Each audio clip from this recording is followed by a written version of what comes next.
Voici les murs du palais, une enceinte carrée de 500 mètres de côté, bien protégée. De l'extérieur, impossible de voir ce qui se cache derrière ces murs. Voici la porte d'entrée. Ce palais a été construit il y a 6 ans. Le prince Al-Walid, qui en est à son 4e mariage, vit ici avec sa fille de 21 ans et son fils de 23 ans. À chacun son bâtiment. Un pour le prince et 2 autres pour son fils et sa fille. Au total, 317 pièces. La visite commence par les jardins, dessinés par le prince lui-même. Il adore prendre ses repas en extérieur. Un jardin japonais, quelques rocailles, de quoi organiser d'agréables barbecues. Cette piscine se prolonge à l'intérieur du bâtiment de droite. C'est le jardin secret du prince Al-Walid, le hall africain. Ici, la lumière est jaune, c'est normal, c'est pour faire savane. Walid bin Talal est un passionné de nature et d'Afrique. C'est ici qu'il rassemble ses trophées, ses animaux chassés au cours de safaris africains.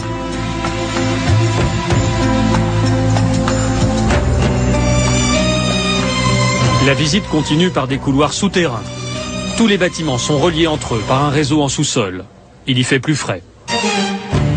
Et voici le complexe sportif privé du prince. Il s'y rend tous les soirs pour nager dans cette piscine. Il peut y faire des longueurs de 30 mètres ou se lancer de son plongeoir de 5 mètres. Tout autour du bassin, des petits salons permettent de recevoir les amis et de leur montrer la maquette de la tour Kingdom, la fierté du prince. C'est un décorateur français qui a conçu cet endroit. La France, où le yacht du prince est amarré chaque été dans la baie de Cannes. Bien sûr, il y a une salle de cinéma privée. Le prince est un amateur de films américains et côté français, il adore Louis de Funès. Et quand il faut partir, le prince peut choisir. Il change de voiture tous les jours.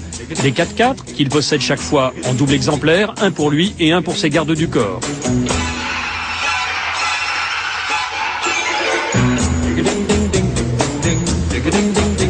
Celle-ci n'est pas en double, c'est la Rolls-Royce du prince. Surprise, ces 2 petites voitures coréennes, le prince est actionnaire de cette marque. Voici la sienne, avec sa plaque personnelle. Dernière étape de la visite, l'entrée vers les salons de réception. Régulièrement, le prince invite ses hôtes de marque, des membres de la famille royale, mais aussi des chefs de tribus venus de toute l'Arabie Saoudite. Et ce qui se dit dans ces salons a de bonnes chances de remonter jusqu'aux oreilles du roi. Notre visite s'arrête là. Le prince ne nous a pas laissé filmer ses appartements privés.